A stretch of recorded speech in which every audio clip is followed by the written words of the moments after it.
Hi, guys. Welcome to another episode of Parlay. I'm Mike Gray, your host, and we have a really great show for you today. And I thought I've seen it all. Just real quick, I've been in the conspiracy business for 20 years, ever since I left high school or thereabouts. It's been 20 years now, and I was always into conspiracies, and I've always been into conspiracy books and read every conspiracy out there, or so I thought, until I stumbled upon the flat earth theory. And it's weird. I just recently stumbled onto this. You would have thought that I would have read this in other books, but no, I was on YouTube, and one thing leads to another, and I see this flat earth conspiracy or flat earth documentary, and I was like, oh, what's this, And then I immediately thought, oh, Jesus, this is COINTELPRO. This is the government putting out crazy information to make conspiracy theorists look like they're loons. So I clicked on a YouTube video of one of these flat Earth videos, and to my horror, they were making some really good points. So I want to introduce you to Mark Sargent, and it was one of his videos that I saw on YouTube. And he made some really good points, and he's here tonight to share those good points with us. Now, I'm not saying the Earth is flat, okay? Because I don't want to be Baker acted, all right? And I don't want anyone to, come and commit me. But I am saying that these flat Earth people make some really interesting points, and we know that the maps that were shown in high school all our life are not real. They're called the Mercator map. I believe them. Well, let's get into it. Hey, Mark, you there? I am here. Mark, how you doing, buddy? Good. Thanks for having me. Oh, terrific. All right. Now, Mark, I'm watching these YouTube videos, okay? Yeah. And one of the first things they say is, if a plane takes off, now we're all taught in high school or in school that the Earth is rotating, it takes 24 hours for the Earth to spin, okay? Mm-hmm. We all know that, Mm-hmm. Yep. And the Earth is spinning one way. It's not, okay, it's spinning east, correct? Or yeah, yeah. That's what they tell us. At about 1,000 miles an hour at the equator. Yeah. Now, but if you think about it, and the guy makes a good point in this video, that if you take off from a plane from New York to L.A., mm-hmm. it's 5,000 miles. It takes 5 hours. Yeah. Now, if the Earth is spinning like they say, yeah, L.A. should be coming towards the plane, correct? Yeah. Again, you can't have it both ways, because the argument from the math geeks and the nerds is. Now you take it from there, because Oh, no worries at all. I'm not as eloquent as you. And you tell the audience what I'm talking about. And it is not one of my favorite arguments, but it does have merit. Because initially, I set out to debunk this thing, about 9 months ago. I was just going to smush it into the ground and be done with it.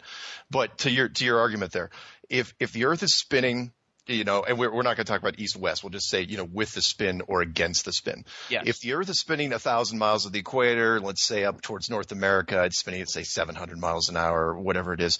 If you're flying with the spin, that's fine. You're going one direction, and people say, well, you're not going extra fast because, gravity's got you locked down. Well, if you're flying the opposite direction against the spin, then gravity can't also have you locked down at the same time. And so, there's a little bit of fudge factor because you've got the jet stream, which always moves west to east. But it's an interesting argument. The one though that I like more than that one is the centrifugal force argument, which is using the equator. So if the equator's spinning at 1,000 miles an hour, you're standing on the equator, you're moving 1,000 miles an hour. However, if you're standing right on top of the North Pole, you're spinning at 0 miles an hour. So, if you're on a merry-go-round, every kid knows this. It's like, look, if you're on the outside of the merry-go-round, it's trying to throw you off, right? You're literally trying to be thrown off the merry-go-round. But if you're standing in the very center of the merry-go-round, you could stay there all day. Nothing happens. You just might get dizzy. So the question is, if a 100-pound weight weighs 100 pounds at the North Pole, then shouldn't it weigh a little bit less when you get down to the equator? I mean, we're not talking, I'm not saying it's 20 pounds less, but it's got to be a little less. If centrifugal force is in effect, 1,000 miles an hour is a lot of speed. And nobody talks about it. It's not one of my favorite arguments because, people start breaking out the science books and they've had, a whole lot of time to prepare.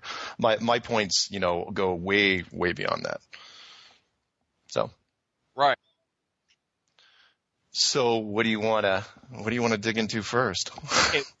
Now, they made a good point also on the video. Mm-hmm. They made an also good point on the video where the guy in New Mexico, he was in that balloon, high air balloon. Oh, the Red Bull guy. Yeah, and he went up like 80,000 feet. It took him 3.5 hours in New Mexico, okay? Yep. Somewhere in the center of New Mexico. Yeah, I saw it. It takes him 3.5 hours. This is on YouTube. It even made the news. Mm-hmm. Hold on, Mark. Oh, sorry, go ahead. Because the phone's ringing here. He went up 80,000 feet. It took him 3.5 hours to go up 80,000 feet. Yeah. Right? Yeah, I think it was even higher than that, but go ahead. Yeah. Still there? Yeah, I'm here.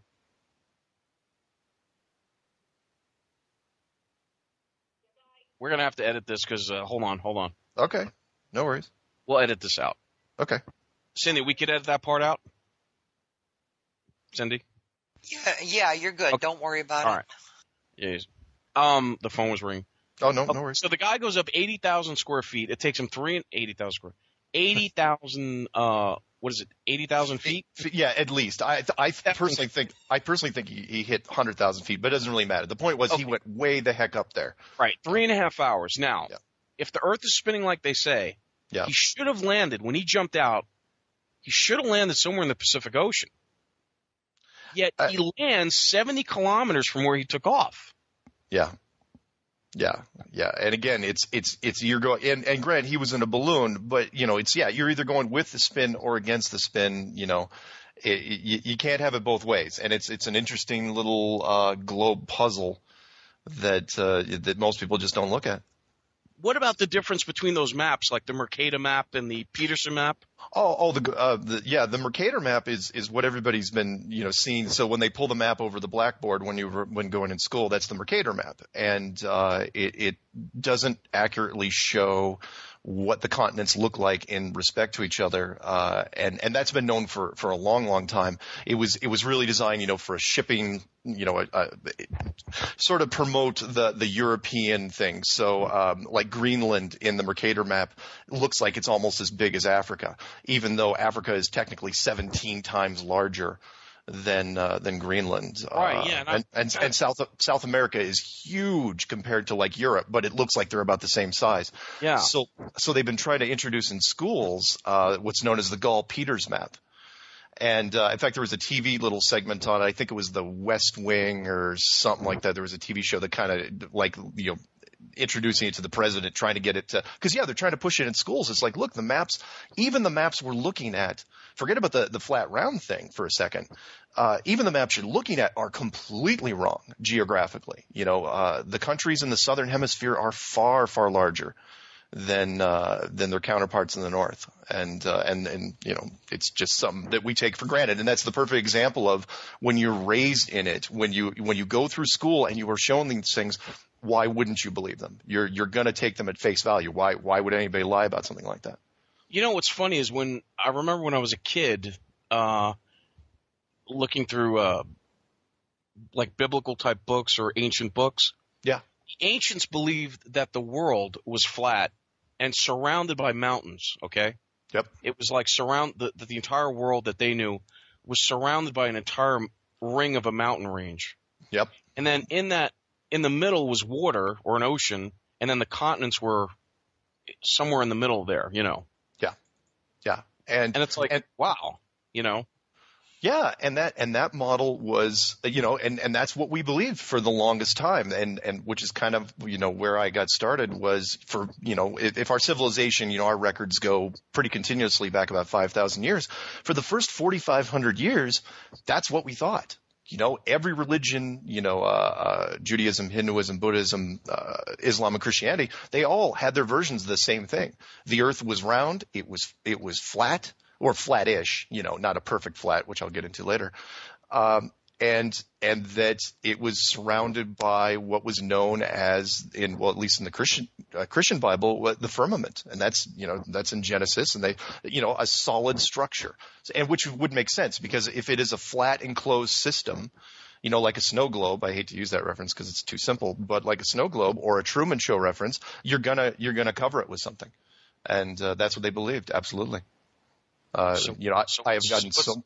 What's beyond the firmament then? Well, that's the point of contention. And I've gotten into it with several other flat earthers, because, there's some, people ask me all the time, they say, is there space? Is there stars and everything?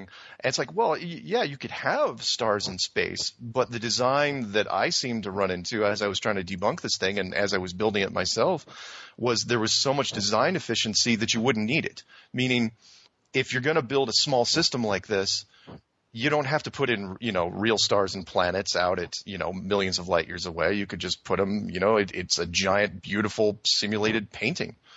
That's just up there. Now, as far as what's outside of it, if it was me, I'd put more of these.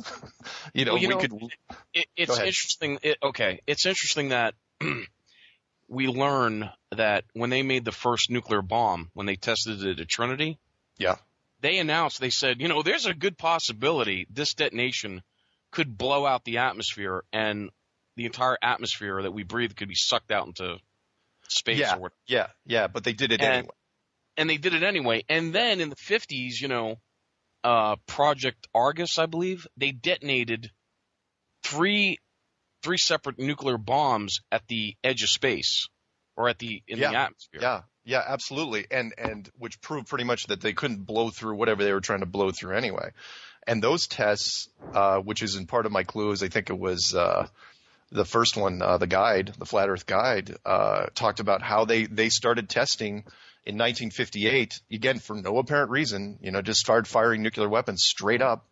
And they kept firing. The only two countries that could do it was the United States and Russia, and they did it for 4 years. And they both quit at the same time in 1962. And that's when both countries decided to start their space program, which is dubious at best. Oh, yeah. If they faked the moon landings, which I think they did, you start to wonder if even, there's photos or pictures or film when they were on the Vulcan Space Lab. Remember that? Oh, yeah. See the guy running, going around in circles, and that could have been in a Boeing 747. They're simulated. They don't use a 747. I think they use a 737. It's called officially, and people can look this up, it's called the Vomit Comet. Because, when the human stomach is exposed to zero gravity, even in a simulation, it's like a roller coaster ride. You feel nauseous and queasy. But yeah, after the moon landing, and honestly, if anybody's researched, this, because the internet has just shot that thing full of holes. If the moon landing was absolutely a sham, and it was, I have no doubt in my mind, then what can you trust? What can you believe? I mean, you want to have some fun. Look at the International Space Station interior videos that's been put up recently. Look at the ISS hoax, videos. Yeah, it's all fake. It's all fake. Yeah, those are embarrassing. They're so horrible. I was thinking about that last night. What's funny is there's not even any. When you look at it, people will point out, how come there's no, like in a submarine, you have doors that can be sealed in case there's a puncture. Sure. Well, in the IS space station, it's like a long tube, and if God forbid there's a puncture in the hull, they're screwed. They're screwed. Yeah. And they can't. The simulation, the plane, and don't think for a coincidence that for a second that it's a coincidence that all those interior shots are just about the same width as a commercial airliner. Don't think for a second that that's a coincidence. They could make that thing as wide as they wanted, and there's no room that is bigger, that is wider than a commercial airliner. And what's interesting is that it makes so much sense that they passed a law. I remember back in the late 80s, early 90s, that Congress passed a law that everything had to be digitized, or no more analog transmission. Everything had to be digital. Yeah. Because that's the only way you could fake, with using green screen. If you wanted to fake something, it was so much easier to, you know what I mean? Oh yeah. Absolutely. You could, everything fake it in real time. I'm saying. Yep. Yeah. No. Yeah. It made it way, way easier. But the entire NASA program, from my point of view, and you may have seen it on my the stuff I put out there, and it's going to sound again way the heck out there, but sooner or later, the big thing was, up until the 60s, there was still no way to prove that we were on a globe. Everything was just speculated. If for 20 generations we've been passing around globes in classrooms, but there was no pictures. All you had was some math and the occasional ship. But so eventually they had to create. They had to create the space program to take the picture, right? But the picture wasn't real, so the space program wasn't real. But you had to build the rockets just to give, because you can't hand the picture out to people because they're going to say, "Oh, who took it?" So you have to create the space program just to simulate the fact that it was done, and it was very clever, and I give them kudos for it. But do you know what they said that Robert Strange McNamara. Do you know that the Saturn V rockets that they built? Yeah. He ordered, when he was the last thing he did after Kennedy died, his last act of service or order, he had all the Saturn V tool rocket dies, all the castings, in order to make those. He had them all destroyed. That doesn't. And people were scratching their heads saying, "What do you mean? It costs millions or billions of dollars to develop that, to make those tools." Yeah. The casting dies or whatever. Yeah. We can't build those Saturn V's anymore because he ordered them destroyed. Why? Yeah, bury the evidence. Oh, heck, you want to go down that road? Look up, when all the telemetry tapes were lost a couple of years ago. That NASA says, we misplaced literally thousands, basically all the Apollo mission telemetry tapes. We just lost them. Yeah, they're gone, and all our historic, yeah, and all our subcontractors lost them too. I was going, really? Everybody lost everything that could possibly, that you never want people to look at, and you lost them. That's great. Well, when Ron Howard was making Apollo 13, he asked NASA for the videos or the film, and they said we don't have them. They're lost. He's like, what?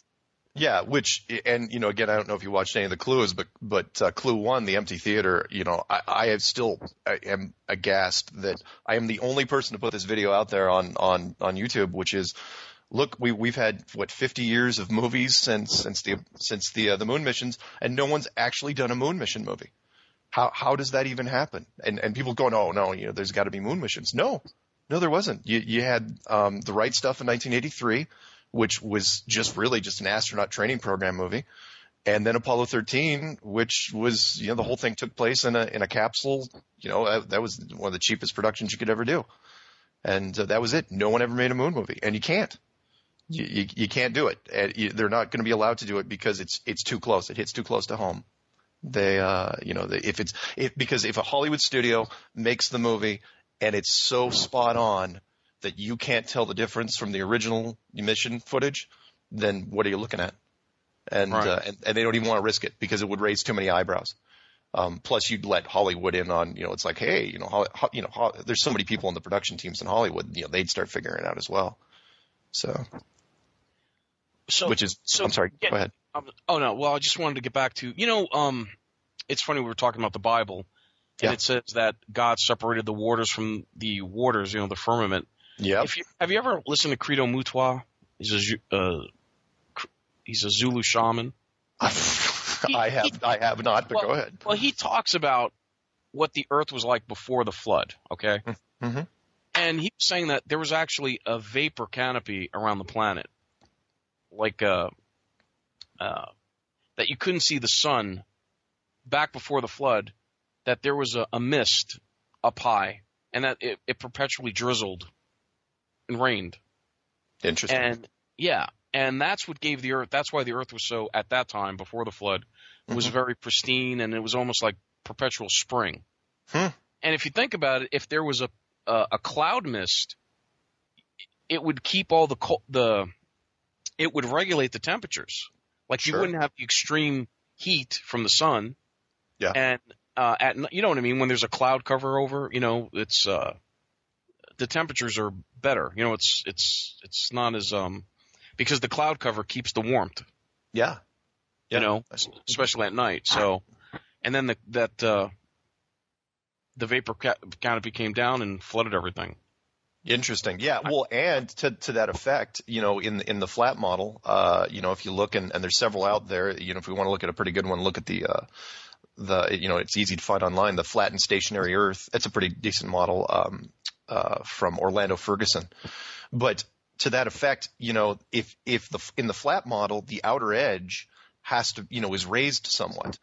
And, if you look at the Antarctica thing, Antarctica is a steep climb up to 2 miles, and if it's all the way around. That's right. They say that the ice is 2 miles high. It's 2 miles high, and it stays 2 miles high. It plateaus out. The whole thing's 2 miles high. So if you look at that, well, yeah, let's say you would raise the water table 2 miles. Then what do you got? Then you got something like, I don't know, the Great Flood. Because the argument is, well, if there's an edge, the water's going to fall off, ships are going to fall off the edge, blah blah blah. Well, not if you raise the outer edge to 2 miles, then you got the whole thing covered, and nobody's going anywhere. It's like a shallow kids pool. Yeah. Yeah. So, do you think that the firmament or whatever is like a plasma, like the fourth state of matter, or whatever it appears to be, and there's some disagreements again in the circles that I'm in, which I have not been in for that long. It appears to be impenetrable. If it is plasma, it seems to be something that you can't get past. Which, of course, you could argue it's like, hey, well, the Van Allen radiation belts were announced in 1959, which again not coincidentally the same year they sealed off Antarctica forever. It could be plasma. It could be, it could be a form of hard water. It could be a new element that's not even on our table. But whatever it is, no one's getting through it. It appears to be extremely durable. Judging by the nuclear shots that went up, and I don't want to get into the debate about nuclear fission right now, but the second and third shots were 3.8 megaton. And, right. That's a big load. Those are big hits, especially for 1959, 1960. Back when nukes were extremely hard to come by and very expensive. It kind of makes you wonder about the story of the Tower of Babel. Oh yeah, which I put in clue number 8. I didn't mention it by name, of course, because I want people to figure it out on their own. But and this is for your churchgoers out there. The Tower of Babel story, that's from Genesis. Doesn't work on a globe model. It absolutely makes no sense. That's a kid's argument from Sunday school, and that is, well, where was this tower going? Is this tower going anywhere? But on a flat model, on an enclosed model, it makes perfect sense. Because there's a goal. We're talking about an older civilization, way older than us, apparently very technologically advanced, that figured out the firmament, figured out what was going on, and said, you know what, we're gonna bridge this thing, and we're gonna go straight to the top. And how that story ended, where it was the languages were divided and everything was scattered. And but the Tower of Babel is an excellent story from the flat model, but nobody thinks about it. Or if your Bible stuff, that story about the guy that was slaying an army by himself, that he asked God to keep the sun in the sky for an extra day. So he could do it in the daylight, and people, scholars are like, "Oh, that makes no sense because you'd have to stop the rotation of the Earth." But on a flat model, all you have to do is hit pause. That's it. The right. sun can just stay in the right place, and you can keep there 1 day, 2 day a week. Makes no difference because everything is simulated, for lack of a better word. And you got to wonder, okay, is God a good guy or a bad guy? Well, you see a lot of both in this world. I mean, honestly, I don't want to get too much into philosophical discussions, but if without us, this planet's a pretty nice place. It's a pretty great place. We're the ones that seem to be doing the damage to each other. And, and everything here seems to be, on an inspirational scale. There's a lot of very beautiful things. And it seems, because people said, well, is it a prison? Is it jail? I was going, well, if it is, it's a very comfortable jail. And two, the jail walls have been hidden. So, if it's confinement, then 99.99% of the people don't know there's confinement. I may end up changing that, but we'll find out. So. Well, what's funny is, I listen to Jay. I don't know. Do you know who Jay Weidner is? Jay Weidner or Jay Weidner? Sounds familiar, but go ahead. I listen to him a lot. Okay. Okay. And he talks about the tall whites or the what he basically talks about is that every 12,000 or every 26,000 years, like this Earth has a catastrophe. Yeah. And what he was saying is there were human beings who they didn't want to die. Yeah. And either maybe they went underground or went to Mars. Yeah. And let's say they either went underground or went to Mars or whatever. I'll vote for underground, but go ahead. Yeah, underground. Okay. So they went underground, they survived the catastrophe and they kept the knowledge. And when they reemerged, they saw that human beings had survived. Yeah. But now everything starts at zero. They were primitive. They had no knowledge. Yeah. So they wanted to basically get out of here. Mm-hmm. And they went about to recreate civilization to have humans build civilization, to build the technology, to make nuclear bombs, to make CERN. And HAARP. Yes, right. To try to see if a civilization could help them break out. Yes. Right. Interesting. That's an interesting. Now, whether they're demons or devils or jinn or other humans, yeah. who knows? Yeah, that's not bad, and maybe the reason why we've gone through, because it's obvious, to many people that we're obviously not the first civilization that's been in what I call the enclosure, because how many cities do you have to find underneath the ocean before you figure out it's like, well, we may be version 3 or version 4, but yeah, wouldn't that be interesting if there was a group of beings that were just using every civilization that came through here to see if they could come up with a way to get out. That's an intriguing story. I kind of like it, and doesn't really clash. Well, I'll tell you one thing. I just don't. When you read about Jehovah, I don't think Jehovah's a very nice person. No, Old Testament stuff is very grim. Oh, absolutely. It's not a happy time. Absolutely. Right. Which part of the reason I think New Testament kind of is been the focus as the gentle Jesus. I like the gentle Jesus better than the Jehovah. Yeah. But I don't know how Christians wrap their head around they saying it's the same person. I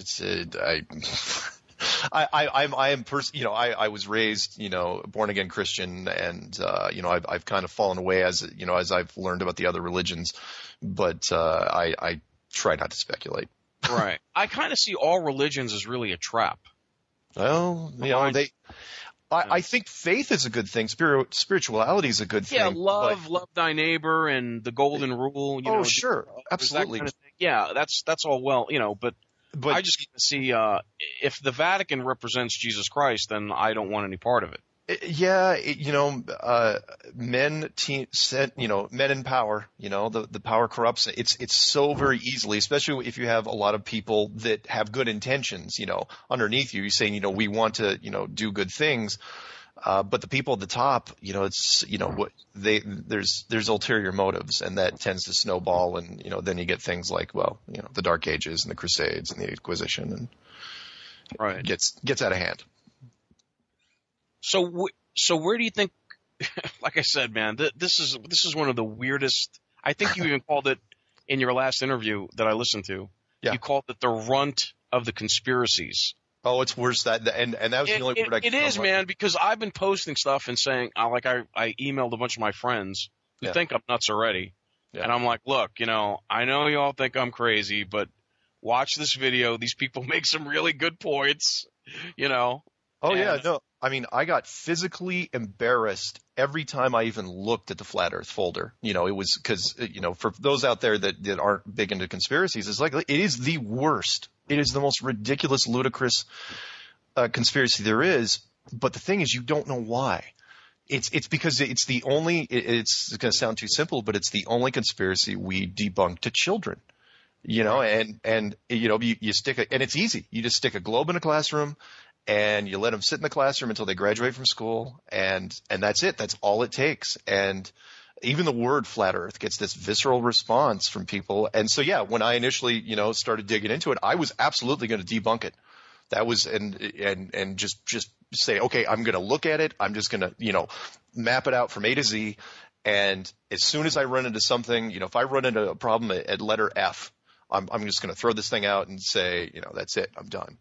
And it absolutely turned on me. Everything I looked at, it got worse and worse. And then when I started doing the timeline, it got worse. And then, you know, when I started doing the backstory, eventually I had to ask the question, you know, I had to go back to because, you know, I had a little globe, you know, that you probably saw in one of my interviews.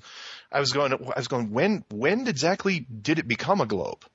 You know, that was the big thing. It's like, okay, so it was flat for 4,500 years. And then 500 years ago, they said, well, it's probably a globe. And, you know, they say probably because there was literally no way to prove it. And but, you know, here's the thing. What is the point of conning everyone that when we went from it's flat to it's a globe, what was the powers that be's purpose to con us into thinking it's a globe? To hide the fence. Which I covered in video 5, I think, status quo.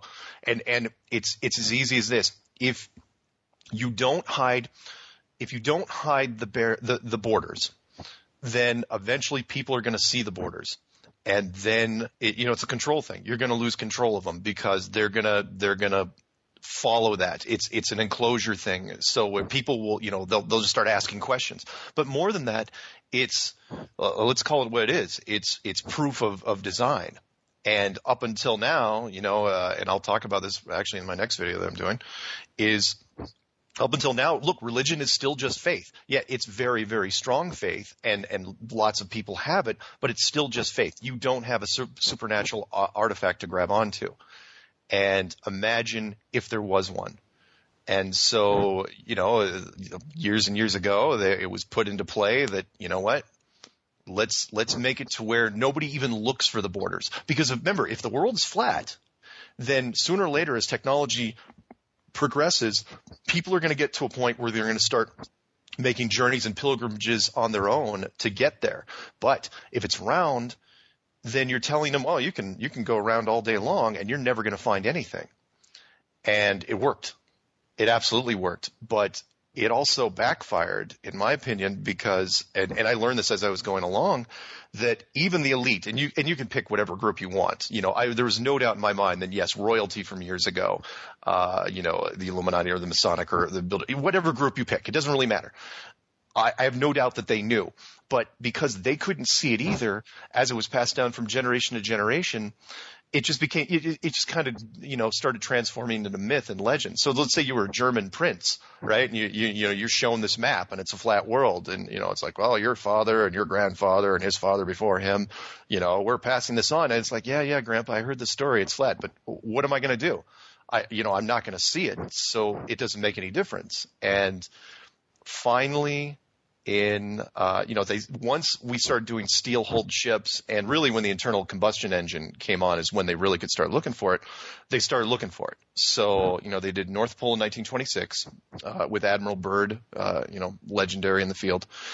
And then in 1920, you know, so once the North Pole was done, they sent him down to the South Pole. And from 1926 through 1954, excuse me, he started looking for it.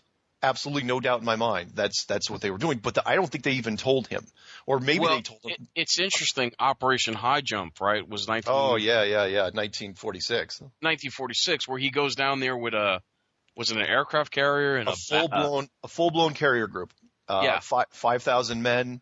And he actually says we were repelled, okay? Yeah. And this was in the textbooks up until, what, the 1960s? Yeah. Yeah, and then nobody talked about it anymore. You know, and he goes, well, we went down there and we were repelled. Repelled by who? So now, was it the Nazis? Because there's a lot of people who think that the Nazis went to Antarctica. Antarctica. It could have been, but my argument is this: it very well could have been. It's fine. If the rest of the remaining Nazi Navy decide to go down there, and you got to remember, we weren't doing explorations down there in the the early 40s because of the World War, but it's very possible that Germany was doing expeditions down there, and it's possibly they found something. There's some speculation, but that part didn't bother me because after Operation High Jump, whatever was down there, they took care of it. It was done. There was no doubt in my mind because the expeditions just kept firing off after that. And and they you want to know something funny? I hate to interrupt you. No, go ahead. Okay, you know that there's outposts in Antarctica, okay, where the Dutch are there and there's like scientists. Yeah. And there's a big plaque, okay? I was watching the show. This was like 10 years ago, 20 years ago. Yeah. There's a big plaque and it says this plaque is dedicated to, all the people that came here for science.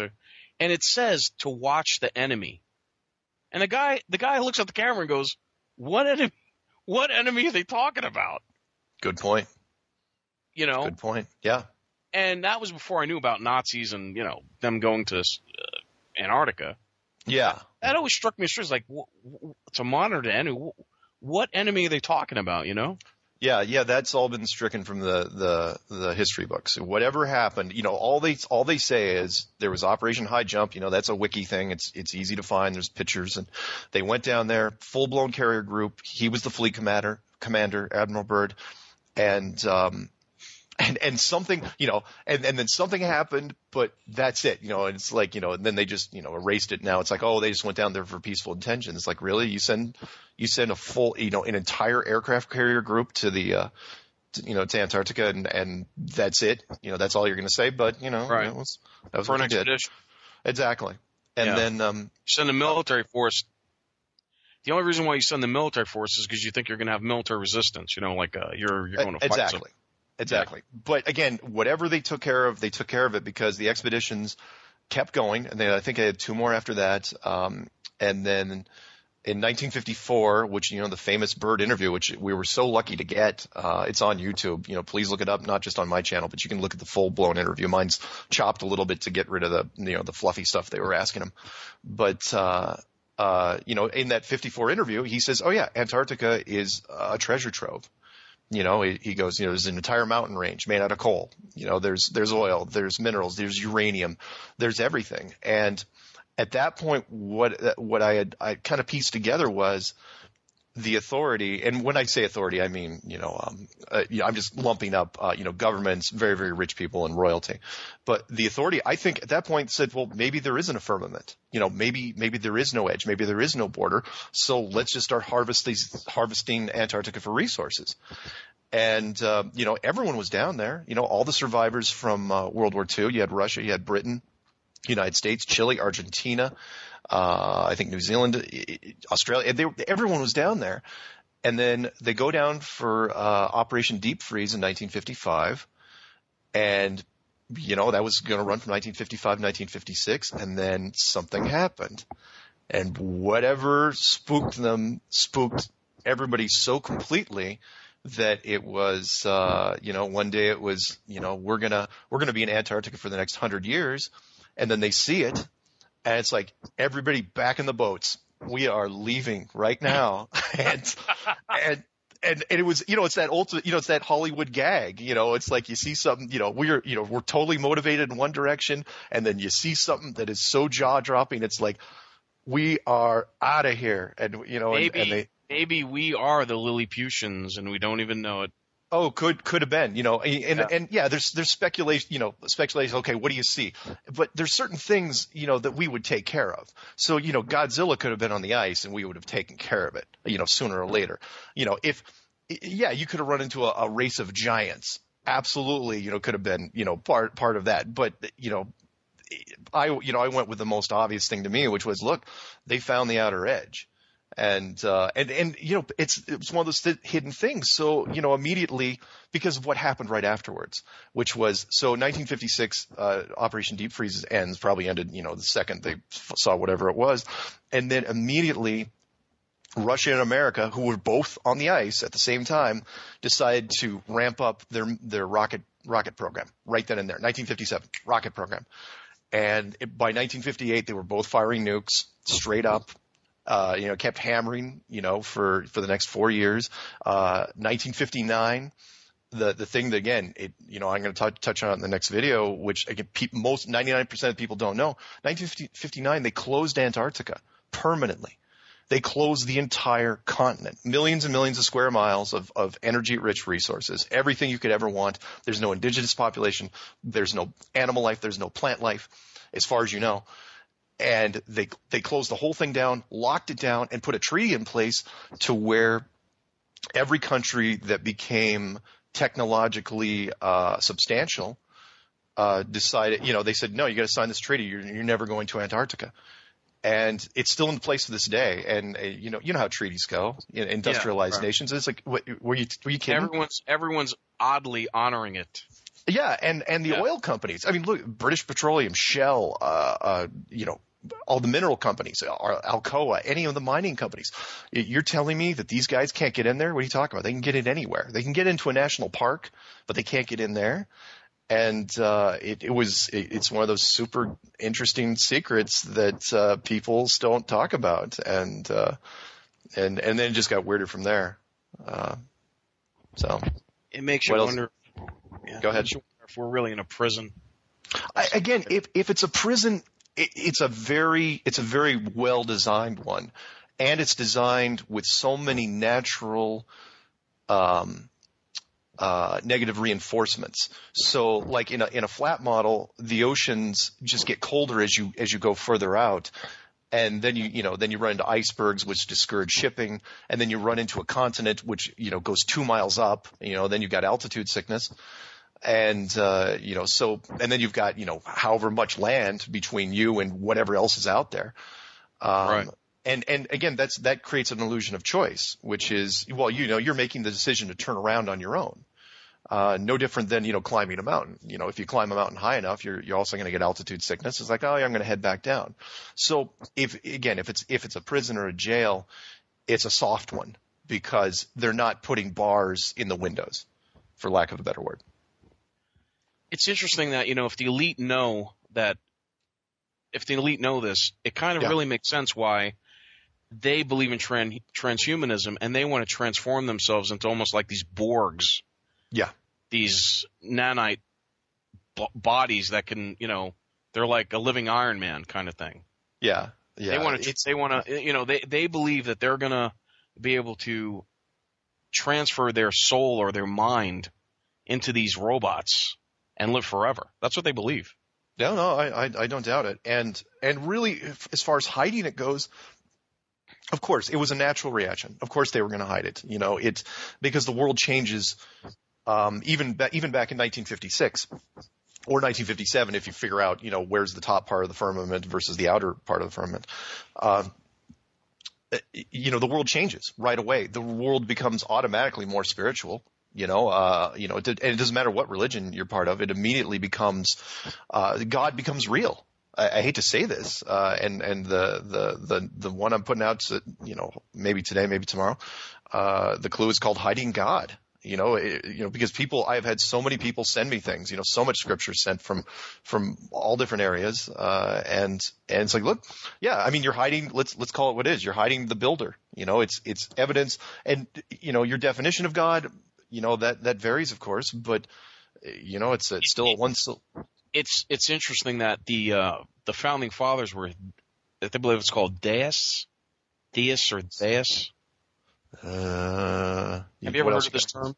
Okay. I haven't. I could look it up though. Theist or deist, and basically, they believe that the God, the Creator, is some type of architect, and he built the natural world as we know it as a clockwork type of thing, and that he left, or she left, or whatever created us left, and that it is up to them to become gods. Ooh, that's an interesting one. And I have looked at some of the Masonic texts as well. I've looked at everything, and there's an underlying message there that keeps repeating over and over, and they keep hiding it in symbolism. That is, it was built. it was built. It was built. It was designed. It was designed with precision. They talk about the architect and it's funny that one of their symbolisms is a ladder up to the sky. Yeah. And okay, well, where's that ladder going? And then you could see people descending out of a pocket in the sky, like a dimension, like Sure. angels going up. Yeah, like Jacob's ladder. Or the one that's hidden in several of their images is the three pillars that hold up the sky. And it's interesting that one's called, what is it? Liberty, wisdom, and beauty.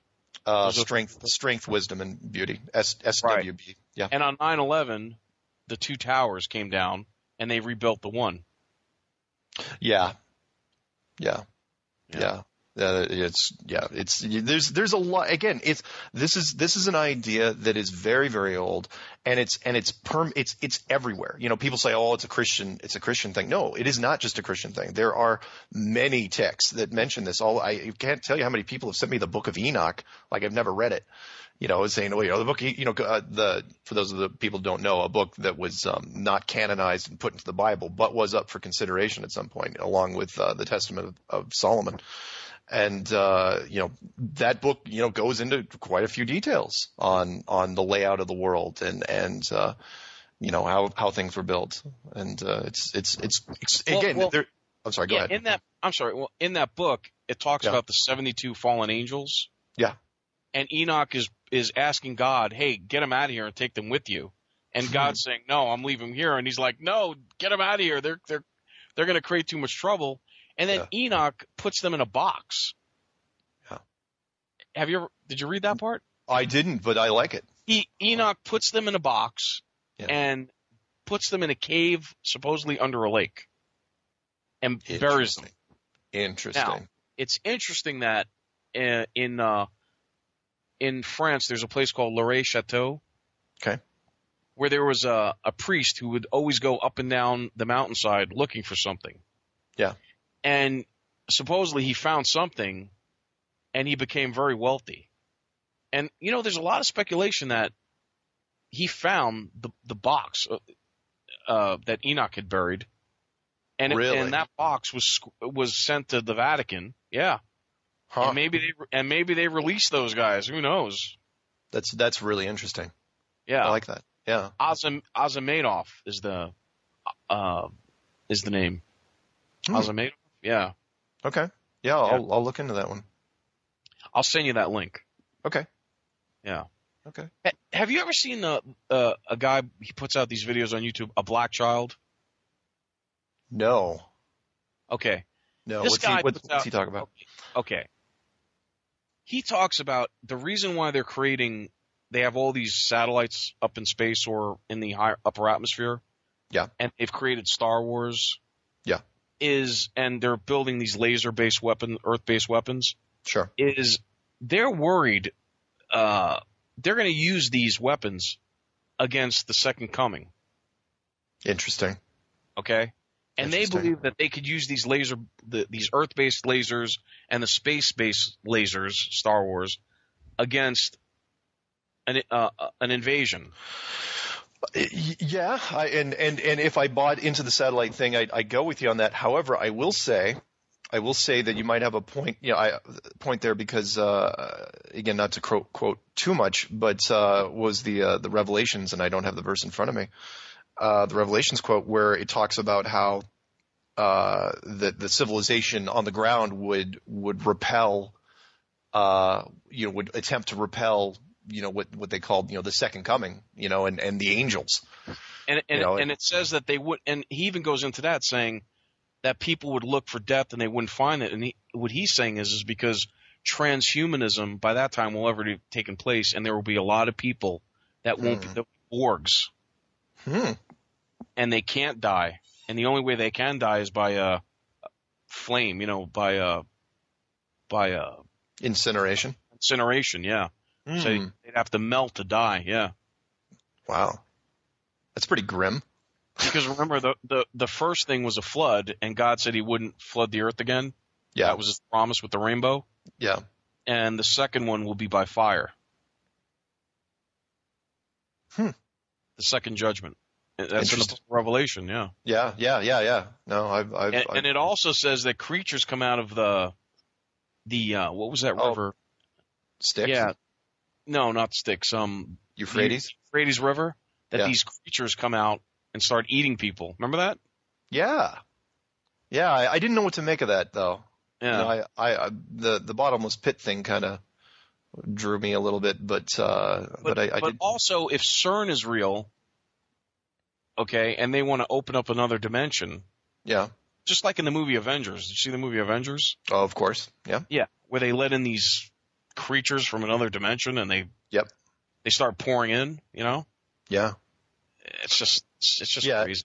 Yeah, CERN has been getting a lot of traction out there. People keep thinking, oh, you're messing with, all sorts of powers. The movie line, powers you have no comprehension of, that sort of stuff. Right. For me, if I was designing something like this, I don't know if I would leave the type of household chemicals around that would be able to blow up the house. See what I mean? You would sort of take that into account, because let's put it this way. If super big explosions aren't doing anything, I mean, yeah, CERN might have a chance. HARP's been around for a while, and they haven't let anybody in, as far as I know. CERN's got a shot, but we'll see. We'll see. I'm not convinced they can actually do anything yet. Let's hope not. Yeah, I hope it fails. But I'm going to be the optimist on this one. The amount of money they spent, and for this thing to go through Switzerland and France, I mean, it's enormous. It is. Yeah. It is. And you may be right. Maybe they are trying to. Maybe that is the ultimate goal. It's like, okay, maybe the goal has been for the last 50 years. Can we, is there a way of breaching this? Which again would that's a natural reaction, of anything. It's like, all right, well, can we get out? So. Yeah. Wow. This has been a mind blowing. I have to say. I'm not. I'll say this, okay? Yeah. I think there are a lot of things they're not telling us, like with the globe. Maybe the Earth is actually bigger than what they're telling us, and we're on top of a bigger globe. Maybe we're at the very tippy top, and there's some kind of dome over it. I mean, that's possible. Oh, yeah. I just don't know. All I know is that when you think of the model that they're putting out there, it's incorrect. And if they're willing to fake the moon landing and Sandy Hook and Aurora and God knows what else, For me, I can summarize it like this, because it made so much sense for me, because, for me, I looked at the moon landing for years, and I had no doubt that there was some huge problems with it.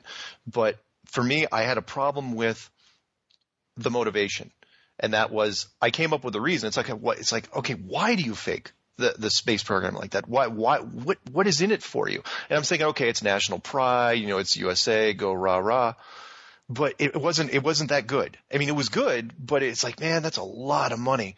So when I finally got into it, it made more sense, because it rephrased the question. And that was, more of a statement, really. It's like, look, they didn't want to fake the space program. They had to fake the space program, because if you don't fake it, if you do not militarize and nationalize the space program, then sooner or later you're going to get a private corporation or 2 or 10, and they're going to get together, like they're even trying to do now.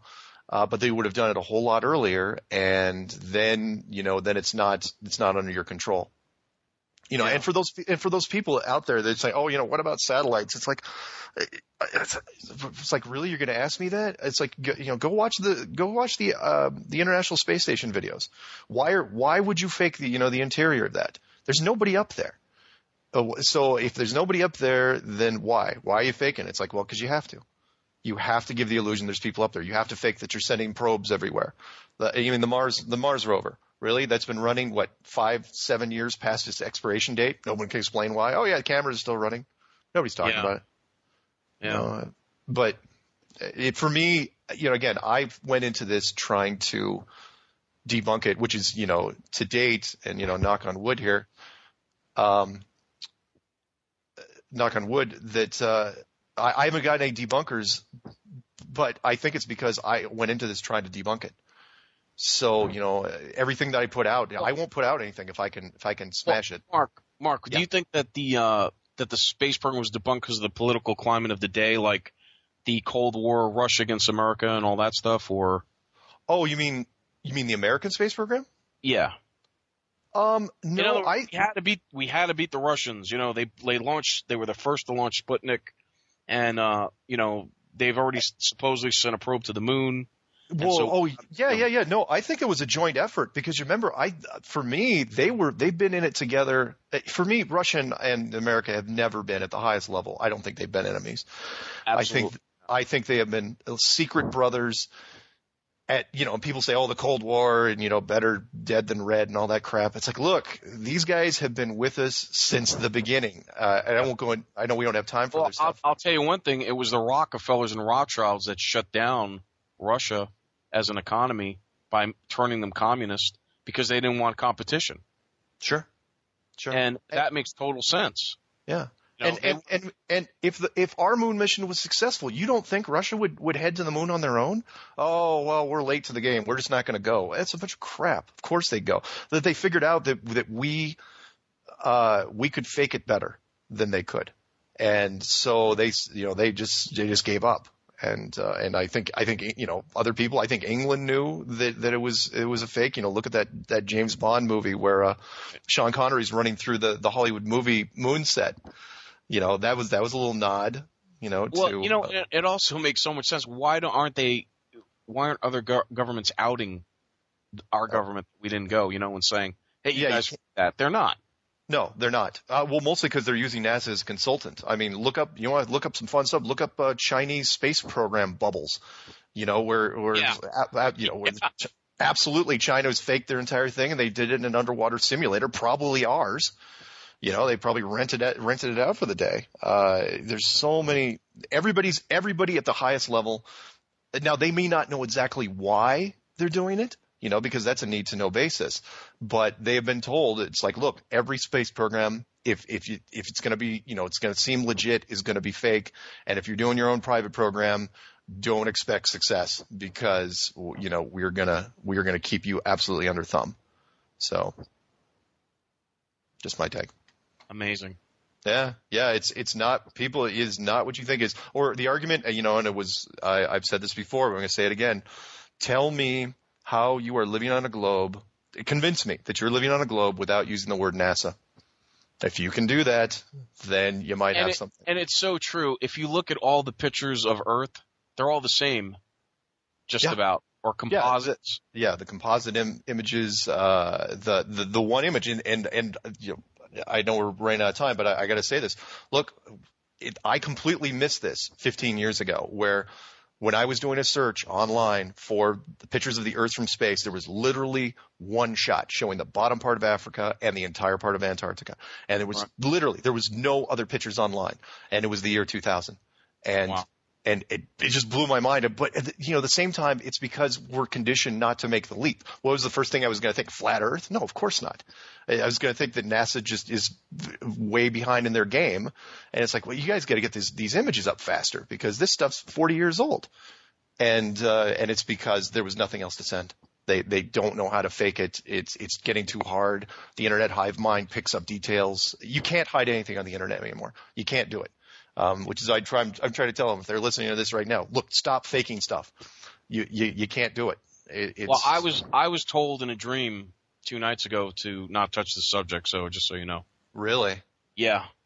Wow. I mean, I should have got into that earlier. Well, we're down to 3 minutes, 2 minutes. Why don't you plug your website, not your website, plug your information. Yeah, how to get a hold of you and your YouTube videos and the names. Okay, yeah. It's real easy. You could Google this, or you can just throw it on YouTube. It's Flat Earth Clues. I'm the only one doing them, and you'll see a series of 9 clues and the Flat Earth Guide, which I recommend first. It goes through. There's a playlist. You can go through all of them, and it doesn't take that long. It is in my opinion, not even though it is the last conspiracy people look at. It is, the mother of all conspiracies. It is so big that the conspiracy itself has been buried to where we are conditioned to laugh at it. And I'm the perfect example. I laughed at this thing for years. I just snicker and say, "Oh, this is a religious thing. This is something else." It is absolutely real.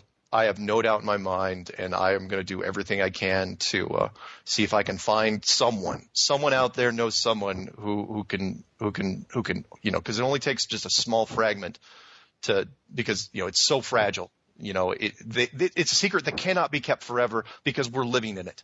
It's not like the other conspiracies where you can bury it, under Groom Lake forever, no one's going to find out. This is something that I believe they also have a contingency for.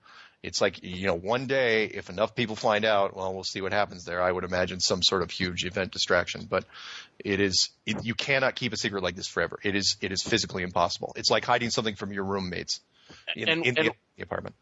I'm sorry. And what's that map again? That Peterson. Oh, the one they're trying to get into schools is the Gall-Peters map. That is an amazing map. Yeah, I was looking at that today, and it still blows my mind because we're so conditioned to the Mercator map, right? Yeah. That when you look at the Peterson map, it's like, holy cow, man! Yeah, look at that. That should be the gateway to a perception thing for you because look. They're not lying about that. That's the Gall-Peters map. That's the proportion of what the Earth looks like. And they didn't tell you that for, hundreds of years. So if that's wrong, if the map you've been looking at in school has been wrong, then what else is wrong? And right. I'm going all the way and saying, look, the whole world is wrong. They've hidden the world entirely. It's a clever con, but it's worked. Well, Mark, you've said it all. This has been Parlay. Mark, this has been a great interview despite the phone call interruption that I got. Sorry about that. No worries. Thank you very much. Mark, I want to thank you. Stay tuned. Don't go away. We'll be right back on CJ Mars Radio. This is Parlay. I'm your host, Mike Gray.